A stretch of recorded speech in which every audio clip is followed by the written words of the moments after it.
ॐ अज्ञानतिमिरान्धस्य ज्ञानाञ्जनशलाकया चक्षुरुन्मिलितं येन तस्मै श्रीगुरवे नमः। वाञ्छाकल्पतरुभ्यश्च कृपा सिन्धुभ्यैव च पतितानां पावनेभ्यो वैष्णवेभ्यो नमो नमः। नमो महावदन्याय कृष्ण प्रेम प्रदायते कृष्णाय कृष्ण चैतन्य नाम्ने गौरत्विषे नमः। हे कृष्ण करुणा सिंधो दीनबंधो जगत्पते गोपेश गोपिका कांत राधा कांत नमोस्तुते। तप्त कांचन गौरांगी राधे वृंदावनेश्वरी वृषभानुसुते देवी प्रणमामि हरिप्रिये। वृंदायै तुलसीदेव्यै प्रियायै केशवस्य च कृष्ण भक्ति प्रदे देवी सत्यवत्यै नमो नमः। श्री कृष्ण चैतन्य प्रभो नित्यानंद श्री अद्वैत गदाधर शिवसदि गौर भक्त वृंद। हरे कृष्ण कृष्ण कृष्ण हरे हरे हरे राम राम राम हरे हरे। हरे कृष्णा। सर्वप्रथम मैं अपने गुरुपाद पद ओम विष्णुपाद अष्टोत्तर शत श्री श्रीमद् भक्तिवेदांत माधव गोस्वामी महाराज के चरण कमलों में अनंत कोटि दंडवत प्रणाम ज्ञापन करता हूँ। हम लोग श्रीमद् भगवद गीता के 6ठे अध्याय को श्रवण कर रहे हैं। उसमें हमारा 25वां श्लोक चल रहा है। शनै शनै उपरमेत बुद्धया धृति गृहीतया आत्मसंस्थम मनः कृत्वा न किंचिदपि चिंतयेत। भगवान कह रहे हैं कि शनै शनै मतलब धीरे धीरे अभ्यास करते हुए जगत से उपराम होकर, कैसे उपराम होना है? धैर्य युक्त बुद्धि के द्वारा, और मन को परमात्मा में स्थित करना है। आत्मसंस्थम मनः कृत्वा न किंचिदपि चिंतयेत। भगवान के अलावा, परमात्मा के अलावा किसी भी वस्तु का चिंतन न करे। ये भगवान ने ध्यान योग के लिए एक प्रोसीजर बताया है कि क्या करना है। पहले बुद्धि को धृति से युक्त करना है, उसके द्वारा मन को कंट्रोल करना है, और फिर उस मन को परमात्मा में स्थिर करना है। क्योंकि जो मन हमारा कंट्रोल में नहीं है, वश में नहीं है, वो भगवान में कैसे जाएगा? और ये होगा सब धीरे धीरे क्रमशः अभ्यास के द्वारा। तो इसी बात को बता रहे हैं भगवान। तो यहां पर हम लोग बात कर रहे थे आत्मसंस्थम की, कि आत्मसंस्थम का हम लोगों ने अर्थ समझा था कि परमात्मा में स्थिति।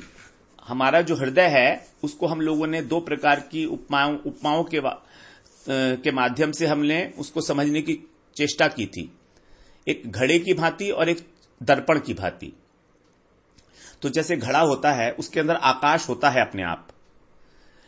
अब हमने उसके अंदर कुछ कूड़ा करकट अगर डाल दिया है तो कूड़ा करकट हम लोगों को निकालना चाहिए, लेकिन यहां पर बोला है कि नहीं, निकाल भी नहीं सकते, क्योंकि वो घड़ा भी है और एक साथ साथ उसको दर्पण की उपमा दी कि दर्पण भी है। दर्पण में जो प्रतिबिंब दिखता है उसको निकाला नहीं जा सकते, केवल उसको इग्नोर किया जा सकता है। तो यहां पर यही कह रहे हैं कि जो हमारे संस्कारों का प्रतिबिंब चित्त के अंदर पड़ रहा है, उससे उपराम हो जाना है। उपराम का मतलब है अलग बैठ जाना है उससे, उसको महत्व नहीं देना है। उपराम हो गए हम, अब हमें तटस्थ हो गए हम, अब हमें कोई मतलब नहीं रहा उससे। तो फिर उसके बाद जो है हमारा मन आत्मसंस्थम मन है कृत्वा, आत्मसंस्थम हो जाएगा, परमात्मा में स्थित होगा, क्योंकि कुछ और वस्तु रहेगी ही नहीं। चित्त के अंदर कुछ और वस्तु रहेगी ही नहीं। वास्तव में तो ना मन रहेगा, ना बुद्धि रहेगी, ना अहंकार रहेगा। और इसी को बोलते हैं सूक्ष्म शरीर का विलय होना। जब तक हमारे स्थूल शरीर और सूक्ष्म शरीर जो उपाधियां हैं हमारी आत्मा की, जब तक ये रहेंगी तब तक हमारा परमात्मा में स्थिति नहीं हो सकती। अब स्थूल शरीर तो हमारा मृत्यु के समय चला जाता है, खत्म हो जाता है, लेकिन सूक्ष्म शरीर रह जाता है। और ये सूक्ष्म शरीर जब तक हमारे संस्कार हैं, पूर्व पूर्व जन्मों के पाप पुण्य की वासनाएं हैं, तब तक ये रहेगा। तो जब हमारा सूक्ष्म शरीर खत्म हो जाएगा, अर्थात मन बुद्धि अहंकार भी नहीं रहेंगे, तब उस हृदय आकाश के अंदर केवल आत्मा और परमात्मा, तो आत्मा और परमात्मा वहीं पर ही परमात्मा में स्थिति हो सकती है हमारी। तो अब जब वो परमात्मा में स्थित है तो फिर चिंतन काहे का होगा? चिंतन और किसी चीज का होगा ही नहीं। तो ये तो अल्टीमेट स्टेज बताई है। लेकिन उससे पहले ही जब तक हमारा मन और बुद्धि हैं, तब तक वो कह रहे हैं कि तुम उस मन में भी केवल परमात्मा का चिंतन ही करो, न किंचिदपि चिंतयेत, परमात्मा के अलावा कोई चिंतन नहीं। तो यहां पर जब तक हमारा सूक्ष्म शरीर है तब तक तो चिंतन होगा ही होगा, हम उसको रोक नहीं सकते। हम चाहें कि हमें कोई विचार ही ना आए, ऐसा तो नहीं हो सकता, क्योंकि वो तो वृत्ति है आत्मा की, मन की वृत्ति है संकल्प विकल्प करना, चिंतन करना। तो चिंतन करने के लिए मना नहीं किया है। चिंतन दो प्रकार का हो सकता है, या तो जड़ चिंतन करेंगे और या चिन्मय वस्तु का चिंतन करेंगे। अब जड़ वस्तु का चिंतन करेंगे तो जड़ भाव आ जाएगा, क्योंकि चिंतन करने वाला जो मन है वो भी तो जड़ है ना। और अगर मन से मान लीजिए किसी प्रकार से हमने विचारों को रोक भी लिया, तो भी उन विचारों को रोकने का जो कृतत्व भाव है वो आ जाएगा। अर्थात विचार शून्यता भी यहां पर कहीं हेल्प नहीं करने वाली है, क्योंकि जड़ मन के अंदर विचारों को अगर रोक भी लिया जाएगा किसी प्रकार ध्यान में, किसी क्रिया के द्वारा योग की, तो भी उसमें कृतत्व फल आ जाएगा, कर्तापन का भाव आ जाएगा कि देखो मैंने विचार शून्यता को प्राप्त किया। तो ये जो मैं बुद्धि है ये आ जाएगी वहां पर। तो हमारा जो बेसिकली मन है, ये हमारा मन अभी जड़ चिंतन के अंदर व्यस्त है, व्यक्तित्व में फंसा है हमारे शरीर में, कि मैं शरीर हूं, मैं पुरुष हूं, मैं मोटा हूं, मैं पतला हूं, ये सब। और हम इन चीजों में ही चिंतन करते हुए स्वयं को बहुत सीमित मानते हैं, परिच्छिन्न मानते हैं। जबकि जो हम साधन कर रहे हैं, ध्यान का जो साधन है, इसका उद्देश्य है इस बंधन से छूटना, स्थान और समय इन दोनों की सीमाओं से दूर चले जाना, अतीत हो जाना, अपनी परिच्छिन्नता से ऊपर उठना। तो इस प्रकार से हमारा उद्देश्य है। अब जब मन धीरे धीरे चिंतन करते करते धारणा के स्तर पर जाकर यम नियम आसन प्राणायाम प्रत्याहार धारणा ध्यान समाधि, तो धारणा ध्यान समाधि ये हमारी 3 अंतर साधन है अष्टांग योग के। तो जब हमारा मन धारणा के स्तर पर, जब हमारा मन प्राणों के साथ तादात्म्य हो जाता है उसका, तो शरीर हमारा स्तंभित हो जाएगा। अभी हम लोग बात कर रहे हैं कि मन, अगर मान लीजिए मन की जो वृत्तियां हैं, तो साधन करते करते अष्टांग योग में यदि हमारे मन का प्राणों के साथ तादात्म्य हो गया, तो एक हमको जो अवस्था प्राप्त होगी वो होगी हमारा शरीर अकड़ जाएगा, खंबे की तरह स्तंभित हो जाएगा। और अगर जल तत्व के साथ तादात्म्य हो गया तो आंसू निकल सकते हैं, पसीना आ सकता है। ये सब विभूतियां हैं, जो सिद्धियां आती हैं इसी लेवल पर आती हैं धारणा के स्तर पर। इससे हमको सावधान होना है, इनमें रस नहीं लेना है, और ना ही इनको आदर देना है। अगर अग्नि तत्व के साथ हुआ तो गर्मी आ जाएगी शरीर में, चमक जाएगा शरीर, तेजोमय हो जाएगा। उसी प्रकार से जो 5 तत्व हैं हम उसकी बात कर रहे हैं, पंच महाभूत और प्राण, और वायु के साथ अगर तादात्म्य होगा तो शरीर हिलने लगेगा। आकाश के साथ तादात्म्य होने पर बहुत हल्का हो जाएगा, जैसे ऊपर उठ रहे हैं हम, फ्लोटिंग, हवा में तैरने की सी फीलिंग आ जाएगी। तो इस प्रकार से अलग अलग मन जो है, अलग अलग प्रकार से अलग अलग पंचभूतों में से किसी के साथ भी तादात्म्य को स्थापित कर सकता है, और फिर हमारे शरीर में ये सब विकार आते हैं। इसी प्रकार जो 3 गुण हैं, सत्वगुण, रजोगुण, तमोगुण, अगर मन सत्वगुण के साथ प्रधान है, सत्वगुण प्रधान है उस समय तो शांति मिलेगी, रजोगुण प्रधान है तो आनंद मिलेगा, और तमोगुण प्रधान है तो मूर्छा आ जाएगी, बेहोशी की सी अवस्था आ जाएगी। ये सब मन का एक तमाशा मात्र है बेसिकली, जिससे हमको सिद्धियां मिलती हैं धारणा स्तर पर। तो इन चीजों से हमको सावधान होने की आवश्यकता है, इसीलिए हम लोग इसकी चर्चा कर रहे हैं। इसका परमात्मा से उद्देश्य प्राप्ति से हमारे कोई लेना देना नहीं है, लेकिन ये व्यवधान है,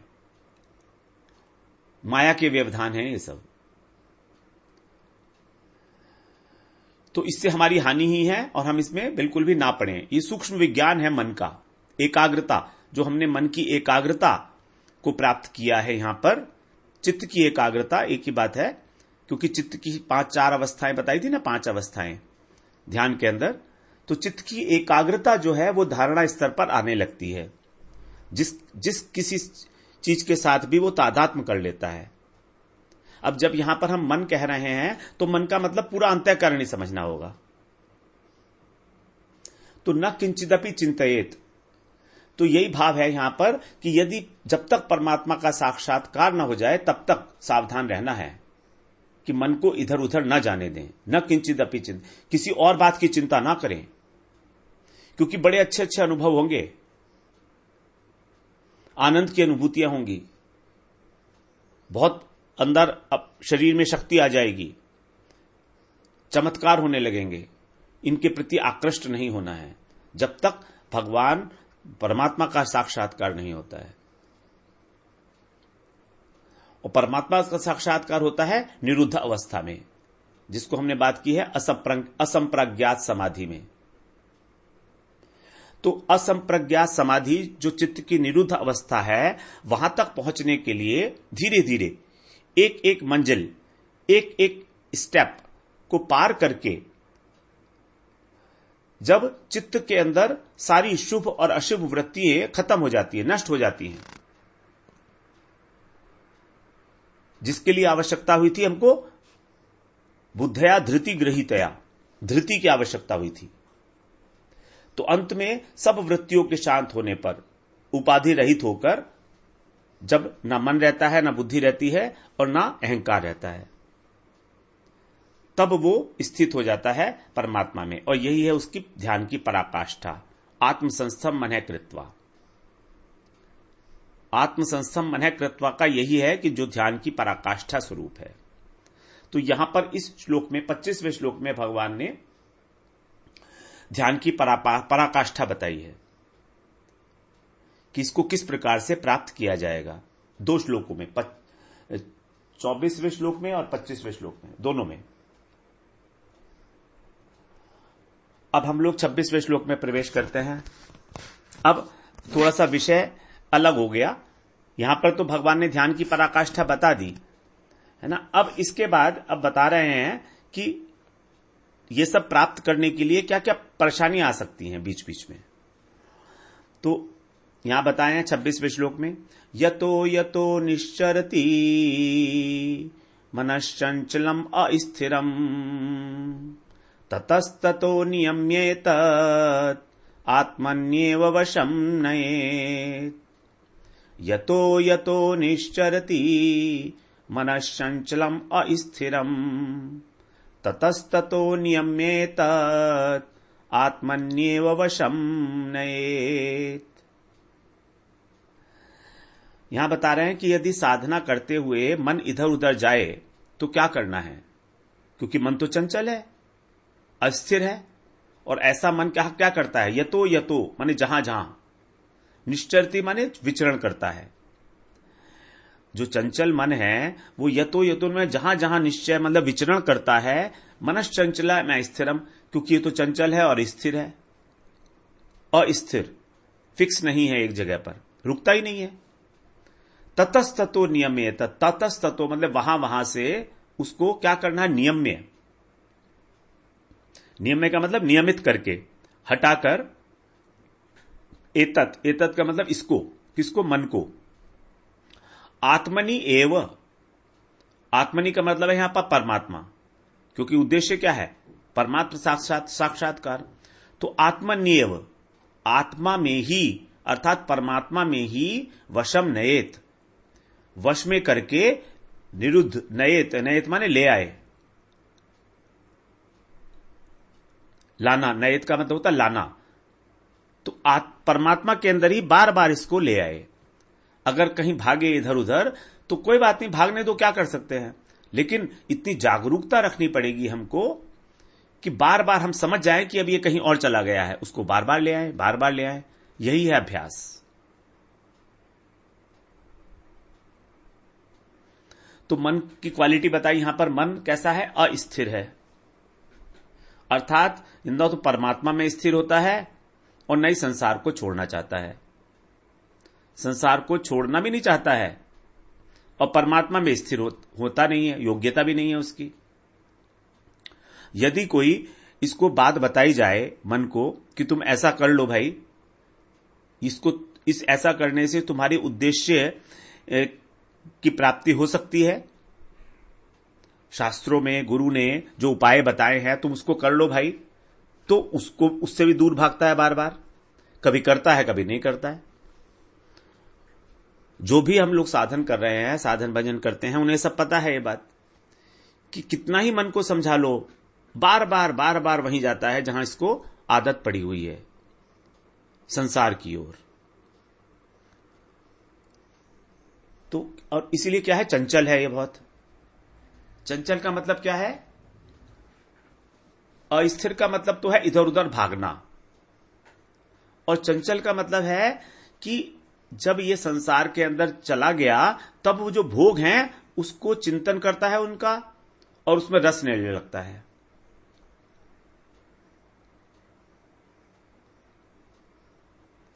उसके अंदर संसार के भोगों के अंदर ही रस बुद्धि रखना, यही है चंचलता इसकी। क्योंकि रस तो अनेक प्रकार के हैं, 5 प्रकार के तो हैं ही हमारे, जो 5 प्रकार के विषय बताए हैं, रूप रस गंध शब्द स्पर्श रूप रस गंध, ये 5 विषयों के अंदर चंचलता से घूमता रहता है, कभी कभी रूप के अंदर, कभी शब्द के अंदर, कभी रस के अंदर, और कोई तो इसके पास है नहीं जगह 5 विषयों के अलावा घूमने की, तो उनका चिंतन करता है भोगों का और उन्हीं में घूमता रहता है। और यदि प्रयत्न करके कभी भगवान में, परमात्मा में इसका मन लग भी गया तो सोचता तो है कि मेरा परमात्मा में मन लग गया है, लेकिन पता लगता है दूसरे क्षण पता लगा कि अरे ये तो भाग के कहीं और चला गया। ऐसा लगता है जब आप ध्यान करते हैं या आहनिक करते हैं तो, या माला करते हैं तो भगवान में मन टिका थोड़ी देर के लिए, अब इतनी देर में टिका ही था कि पता लगा अरे थोड़ी देर में तो कहीं और घूम रहा है जाकर, पता नहीं कितनी दूर चला गया, मतलब पता ही नहीं लगता है। बैठे हैं वृंदावन में और सैर कर रहा है अमेरिका की, लंदन की, बंबई की। इसीलिए कह रहे हैं कि और वस्तु का चिंतन ना करे, न किंचिदपि चिंतयेत, सावधानी चाहिए, सावधानी। ये जो सावधानी है यहां पर, ये बड़ी इंपॉर्टेंट है। This called mind, it has to be under our constant vigil, चौकीदार, सीसीटीवी के अंदर जैसे होता है। सीसीटीवी में सब कुछ रिकॉर्ड हो जाता है कि कौन कहां गया, क्या होता है, तो उसी प्रकार से हमारा मन कहां जा रहा है ये हमको पता होना चाहिए, सावधानी पूर्वक। और अगर सावधानी रखते भी हैं तो भी भागता है, और भागता तो ऐसा है कि पता ही नहीं लगता कहां भाग गया। अभी एक वस्तु में था, फिर दूसरी वस्तु में जाके अटक गया। इतनी जल्दी जल्दी मन के अंदर जो हमारी रील चलती है वस्तुओं की, एक सब्जेक्ट्स की, कि एक विषय में गया फिर ये पता नहीं कहां गया और दूसरे में चला गया अचानक, क्योंकि इसकी आदत है ये। और ये आदत का कारण क्या है, अज्ञान ही है आदत का कारण, हमारा जो माया का पर्दा पड़ा हुआ है हमारे ऊपर। हमारा ये विषय चिंतन का चिरकालीन अभ्यास है, हमेशा से हम किसी भी योनि में जन्म लिए हों, 84 लाख योनियां हैं, हम किसी भी योनि में जन्म लिए हों इस ब्रह्मांड के अंदर, किसी भी लोक के अंदर, हमेशा हम लोगों ने विषयों का ही चिंतन किया है। तो इसलिए यहां बता रहे हैं कि जैसे ही पता लगे कि ये कहीं और चला गया है, इसको वहां से सावधानी से और दृढ़तापूर्वक पकड़ के जबरदस्ती परमात्मा में लगाए। आत्मनियम वशम नेत, आत्मनियम परमात्मा में, केवल परमात्मा में। यहां पर आत्मनि का अर्थ है परमात्मा। अब जब हम ऐसा करते हैं तो ऐसा भी देखते हैं कि हमारा मन कई बार हमारी खुशामद करने लगता है, लोभ देता है, डर दिखाता है हमको कि अगर तुम मेरी बात नहीं मानोगे तो मैं ये कर दूंगा, तो मैं वो कर दूंगा, रिवोल्ट कर दूंगा। लेकिन हमको सुननी नहीं है उसकी बात, क्योंकि जब हमारा उद्देश्य निर्धारित हो गया है तो वास्तव में तो मन की गति उस उद्देश्य की तरफ ही होनी चाहिए थी। लेकिन क्योंकि अभी हमारे अनर्थ हैं, इसीलिए ये मन हमको इधर उधर भटका रहा है। लेकिन हमको इसकी बिल्कुल भी बात सुननी नहीं है,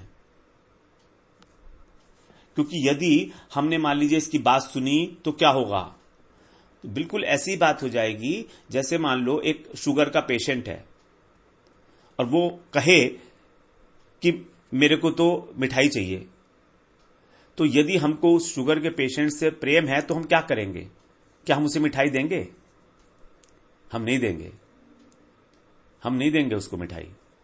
तो अगर हमने उसकी बात मान ली, उसके मन की बात मान ली, तो उसका नुकसान होगा। उसी प्रकार से जब हम अपने मन को विषयों का भोग दे रहे हैं तो हम अपना नुकसान ही कर रहे हैं।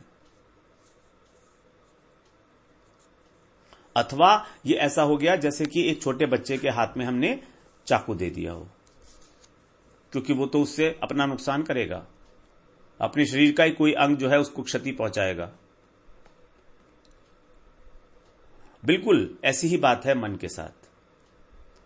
तो जिस प्रकार हम अपने प्रिय व्यक्ति को, जो शुगर का पेशेंट है, कभी भी मिठाई नहीं देंगे उसके हित के लिए, और एक छोटे बच्चे के हाथ में हम कभी भी चाकू नहीं देंगे, उसी प्रकार हमको भी अपने मन को ये अलाउ नहीं करना है कि तुम इधर उधर भटको विषयों में। We will not allow it at all. तो जैसे ही हमें पता लगेगा एकदम से उसको वापस ले आओ परमात्मा में।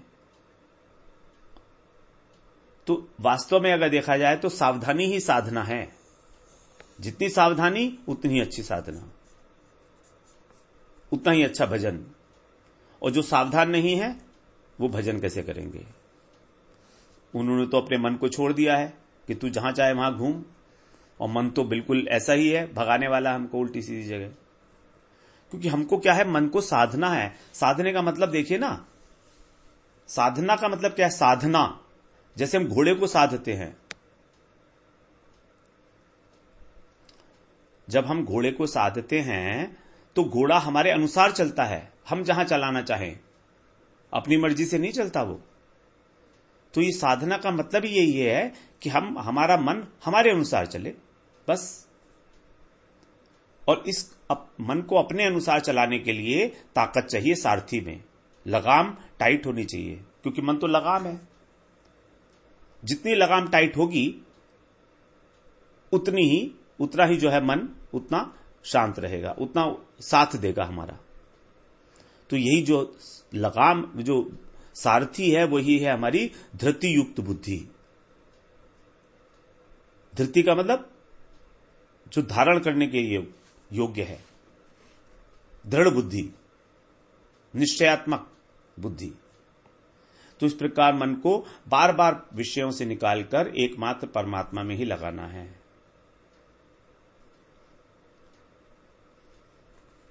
जैसे वायु होती है, वायु कैसी है? अस्थिर होती है और चंचल होती है। आगे अर्जुन उसका भी वो देंगे, हमको उदाहरण देंगे। उसी प्रकार से मन की स्थिति होती है। 34वें श्लोक में अर्जुन यही बात पूछेंगे भगवान से। लेकिन मन की जो ये वाली स्थिति है, ये तभी तक है जब तक हम माया के बद्ध हैं, माया में, अज्ञान के कारण। वास्तव में देखें मन की स्वाभाविक स्थिति जो है वो स्थिरता की है। मन स्वाभाविक रूप से स्थिर होता है। स्वाभाविक रूप से मतलब क्या है? जब शुद्ध मन होता है तो उसकी स्थिति एकमात्र परमात्मा में ही है। इसी को कहा था निरुद्ध अवस्था, निरोध, चित्तवृत्ति निरोध। तो हमारे मन की जो अभी दशा है, इस संसार में घूमना, संसार दशा, ये संसार दशा मन की अस्वाभाविक है, अननेचुरल है, नेचुरल नहीं है ये। और इस अननेचुरल दशा को हटा के उसको नेचुरल स्टेट में लाना है, स्वाभाविक स्थिति में। वही है भगवान के अंदर लगाना, आत्मनिय वशम नयेत। अब यदि हम सोचें कि हमारा मन इस संसार में विचरण क्यों करता है, क्या कारण है, मूलभूत कारण क्या है इसका? मूलभूत कारण है कि हमारे को सुख की कामना है। हम इस संसार से सुख प्राप्त करना चाहते हैं, और जहां जहां हमको ये आशा होती है कि सुख मिलेगा, वहां वहां ये मन ठहरता है जाकर। जहां जहां हमको इच्छा होती है, पता होता, जहां हमारी आशा होती है, संभावना होती है कि हमें इस स्थान पे सुख मिलेगा, तो ये मन वहीं पर पहुंच जाता है। ये मन की स्वाभाविक स्थिति है। मतलब स्वाभाविक नहीं है, स्वाभाविक स्थिति तो परमात्मा में है, क्योंकि परमात्मा में ही है अंतिम सुख जो है, सुख की पराकाष्ठा है ना। लेकिन जब तक हमको ये नहीं अनुभव कि परमात्मा में ही इसकी स्थिति सुख, परम सुखमय हो सकती है, तब तक ये संसार की वस्तुओं के पीछे भागता रहता है। निश्चरति बोला ना, यतो यतो निश्चरति। दो चीजें होती हैं, निश्चरति और निश्चलति। जो चरत और चलत, इनसे दो से बने हैं, दोनों एक से लगते हैं ये, चरत और चलत। निश्चल और निश्चल और निश्चर, लेकिन दोनों में थोड़ा सा अंतर है। जब मन निकल के बाहर चला गया, किसी विषय में चला जाता है जब, तब उसको कहते हैं चरत। अर्थात जब दूसरे को स्पर्श करता है तब वो बोलता है चरत। और दूसरी अवस्था है निश्चल। निश्चल अवस्था में वो बाहर कहीं निकल के नहीं गया, बल्कि अपने आप में हिल रहा है, चल, अपने आप में चलायमान है। यहां पर भगवान ने कहा निश्चरति। चरति का अर्थ है कि वो निकल के बाहर चला गया, किसी बाहर के विषय में, संसार के विषय वस्तु में। और निश्चल का मतलब है कि वो अपने आप में ही है, वो हिल रहा है, निश्चल है, बाहर नहीं गया है। अर्थात किसी दूसरी वस्तु को नहीं छू रहा है, स्पर्श नहीं कर रहा है उसका, अपने आप में हिल रहा है। इसको बोलते हैं निश्चलति। तो यहां पर जो चित्त की दो अवस्थाएं हैं, ये दोनों को ही निषेध किया गया है। लेकिन यहां पर इसका अर्थ हमको लेना है निश्चरति, अर्थात मन का बाहर किसी अन्य वस्तु में जाना, इसको बोला गया निश्चरति। तो दो बातें हमने करी, निश्चरति और निश्चलति। निश्चलति का मतलब है अपने आप में हिलना, और निश्चरति का मतलब है बाहर निकलकर किसी दूसरी वस्तु में जाना, विषय वस्तु में। तो यहां पर यतो यतो निश्चरति बोला गया है, मतलब मन का बाहर निकलना, बाहर विषयों में घूमना, ना कि अंदर में। अंदर में कोई चलायमानता नहीं है अभी उसमें। तो हम इसी को थोड़ा सा आगे और श्रवण करेंगे। वांछा कल्पतरुभ्यश्च कृपा सिंधुभ्येव च पतितानां पावनेभ्यो वैष्णवेभ्यो नमो नमः।